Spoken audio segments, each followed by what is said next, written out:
Well, good afternoon on the 26th of September 23.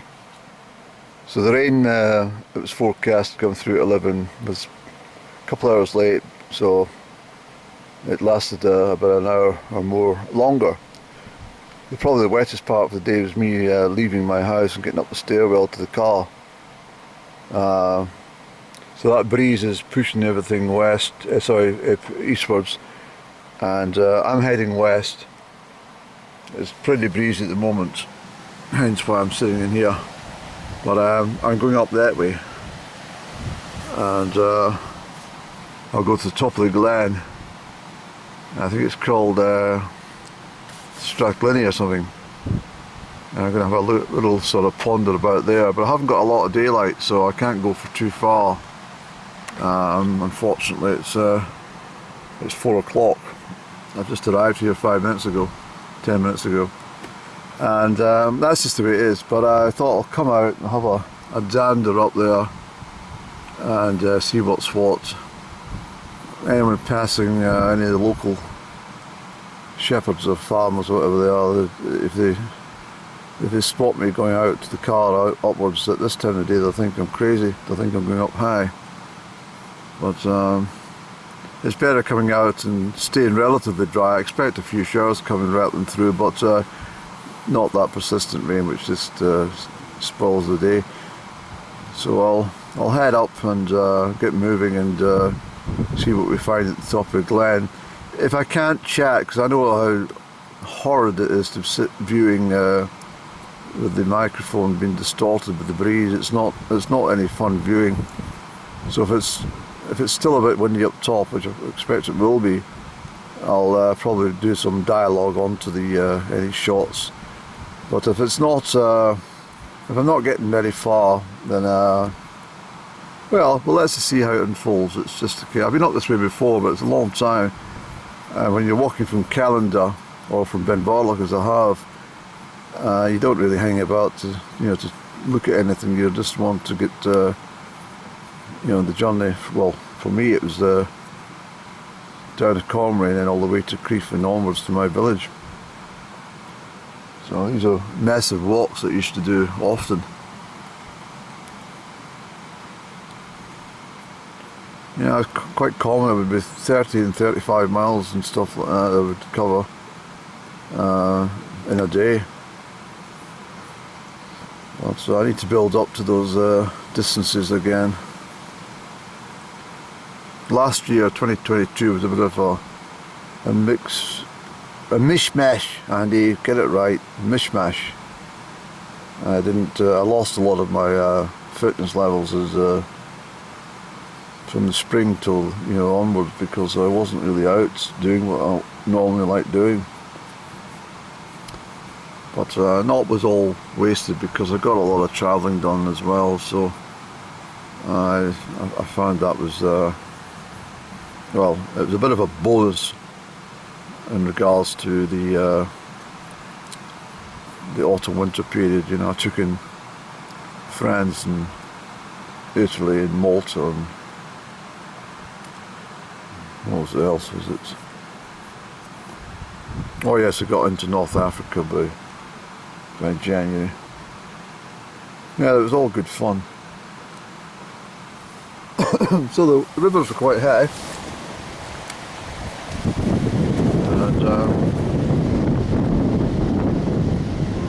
It's a sunny sky, so we're all right. So let's get going, Annie.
make out the track which goes up the hill there. Well, once it passes the top there, you probably see it. That's the route to Callander. About 10 miles to Callander.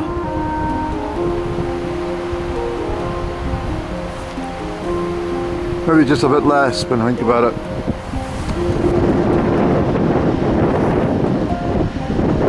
It's lovely in the sunshine. It's not particularly cold. I might even have to lose a layer. It's blue skies to the east. All right though. Nice evening for September. I like the clouds whizzing by over the tall summits here. Anyway, we'll get up to the turn off, and there's a track that I want to check out which goes over that what do you call it, valley by some distance. So this here is the early stages of the Rúchal, big catchment area for the Rúchal. A lot of the water that comes off Crieff and Vorlich eventually makes its way into the basin and feeds into the Rúchal here, which of course is a tributary of the River Erne. It joins the Erne down in Comrie.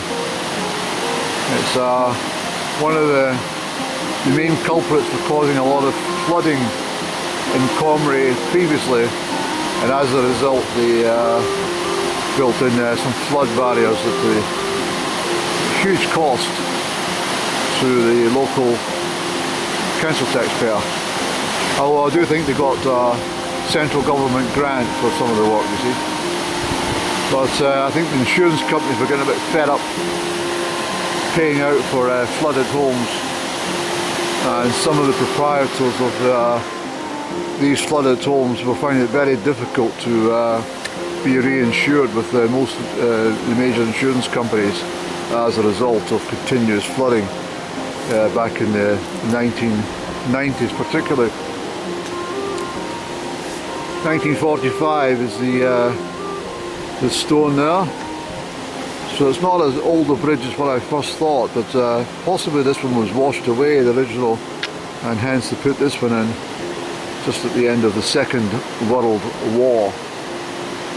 So we are heading in west Glenartney currently.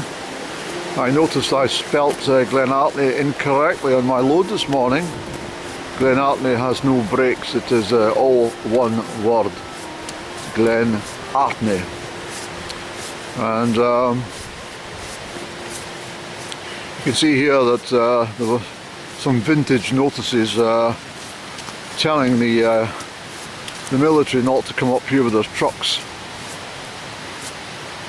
No MOD vehicles beyond this point.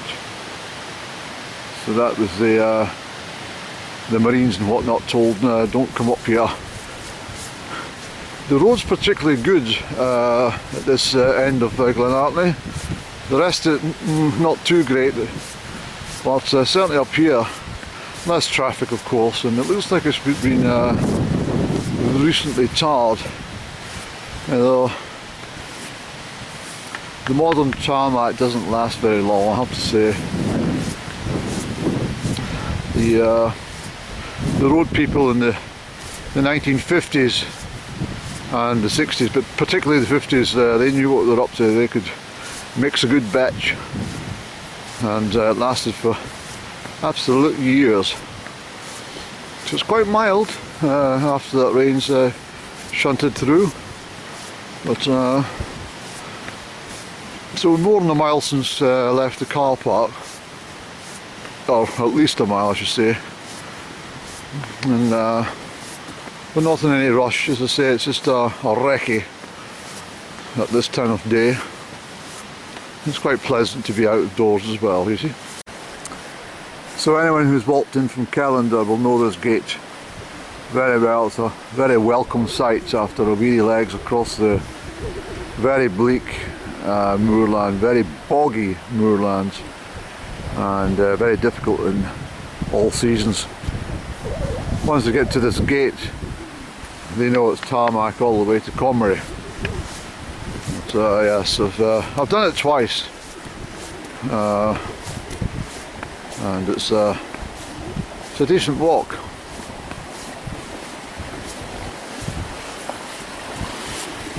But you've got to give yourself enough daylight to well, make sure you're... Well, there's a full moon coming up just now, eh? And the full moon in September is the big one, big harvest moon. So I would say to anyone, why don't step outdoors and have a gaze at the moon and the lunar cycles, the lunatic cycles of the moon. It does affect me, both new moon and full moon. So there we go. It's a path to Canada. I said it was under 10 miles there, didn't I? So Arrivederci,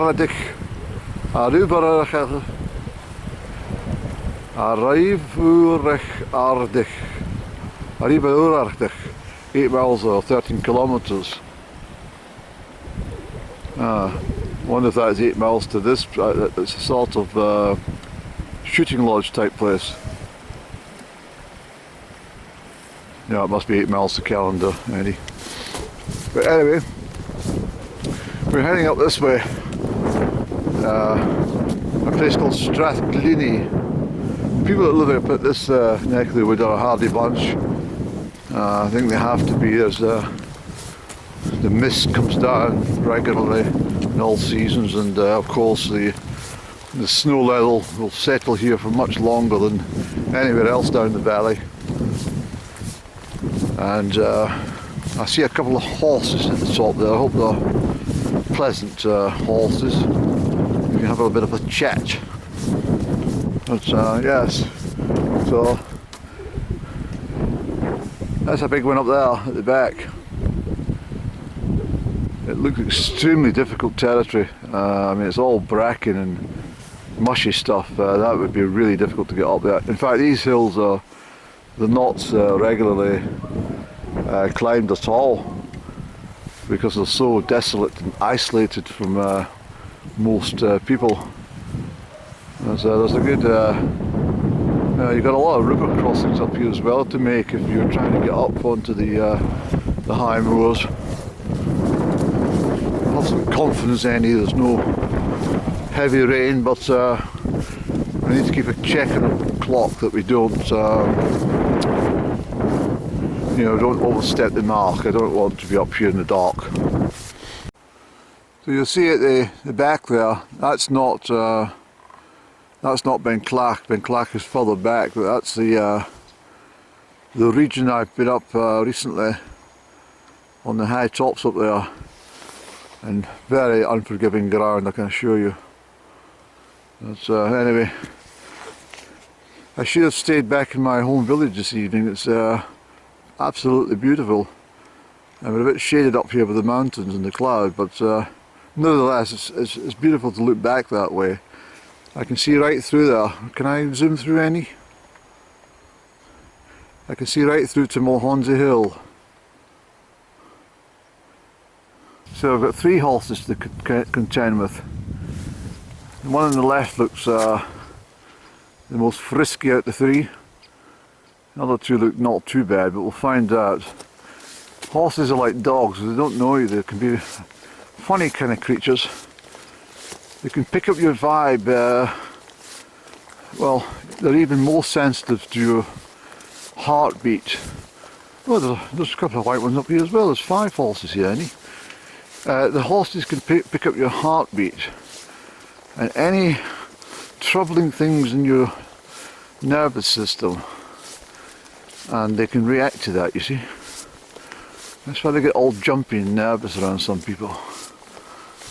We'll see what happens as I pass through. There's only one way to deal with it, and it's to chat to them. Introduce yourself. Good afternoon everyone, or early good evening I should say. May I take a route through here please? I was hoping to go this way. I'm looking to go into Strath Ghlinnie. Will it be alright with you folks? May I go into Strath Ghlinnie? I'm not going to be bothering any of yous. Are you in charge? Are you alright with that? Nice to see you, Bubba. My name's Andrew. What's yours? What's yours, Bubba? Hello. You look like a Clarence. And Helen. Hello, Clarence. I'm going this way. Here, you can't get out my glove.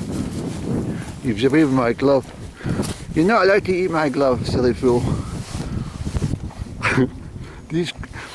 May I tell you, Matilda, these gloves cost me £21 per hand. $42.99, the full Gore-Tex, Clarence.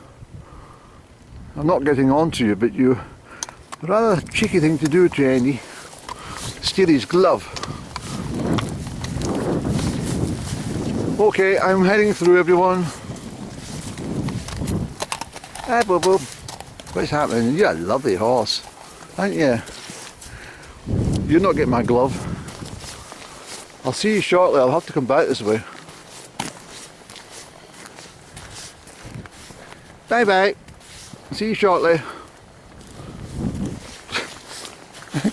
That horse out my pocket and nicked my glove out. I didn't realise until I saw it, the green thing sticking out its mouth and it's chewing it. Right, this is Strath Ghlinnie, Andy. And this is a glen we've never been in at all. Well, it's up at the back there. We've been up on the tops at the far end because that's the ones above St Fillan's, you see. This, well, I'll have to check the map, but this should take you right through to St Fillan's. Well, not right through, but you have to go over the hill to get down into it.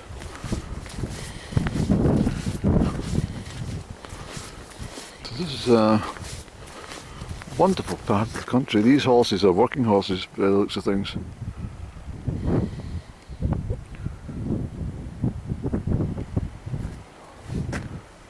A fabulous place, isn't it? But immensely bleak, isn't it? You can really feel how bleak it is up here. This is the way we are going for a little while. Just keep a check as well. At least they're out the wind, Andy. Am I talking to myself again? Probably. We'll get along to the end bit. We'll have a cup of tea along there and see what's what. Okay, I've not consulted the map, but I think that's Dunmore. It is. That's Dunmore, Andy. You've been on the top of that. And that's on the approaches to St Fillan's. Yes, it definitely is, Annie. And that one through the back that you see right through, that's on the other side of Dander. So there is access to the Comrie to St Fillan's Road, but as I recall, it is absolutely, I mean, I'm talking about a total nightmare to get through. And you've also got the River Erne with no bridges at it flowing past. I'm noticing the weather's starting to close in again. There's a bit of a change on again up top, and the clouds are starting to lower swiftly. It looks like we've got a little break.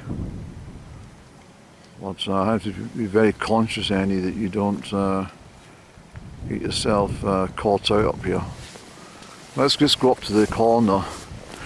This is Drummond Estates, of course. They own a huge amount of land. And of course, James Drummond had his lands forfeited from him because from him because he of his support for the Jacobite uprising. but he got his land back. And I think he's done quite well. And a huge estate. I'm not sure if Lady Willoughby is still alive. I'm sure she is, but she's got a huge estate down in Norfolk. I think I've told you the story before. Yeah, let's go up to that turn, Andy. I can feel rain coming on, so I think we should take a couple of snaps and then make a hasty retreat back to the car, because I think we're going to get a real soaking otherwise. I just feel it in my bones. Yeah. It's a problematic time, the autumn, because it, even with you know, detailed forecasting, things can go all haywire.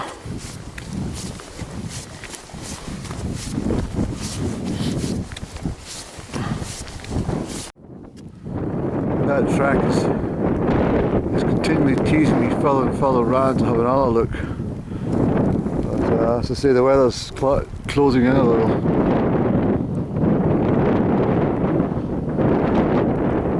It's about 3 miles from the car park.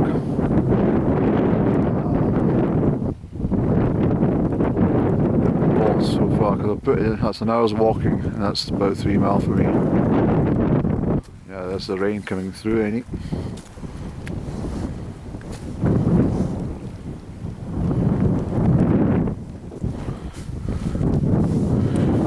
No, I think what we'll do, Andy, we'll go home. I think what we'll do, we know where we are at this point.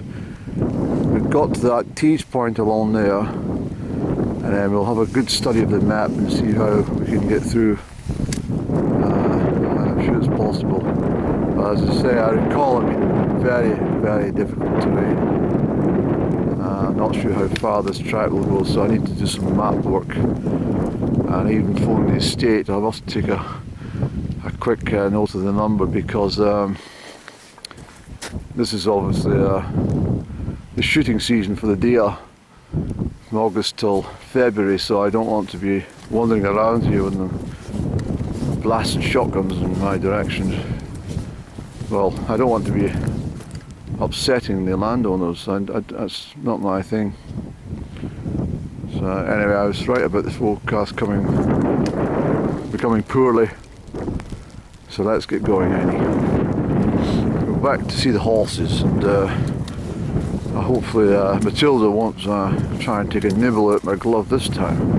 I mean, they are expensive gloves, particularly, well, specifically bought for keeping my hands dry when I'm on the moors. It's very important to keep your hands dry. Dry hands mean warm hands. But Matilda was trying to have a nibble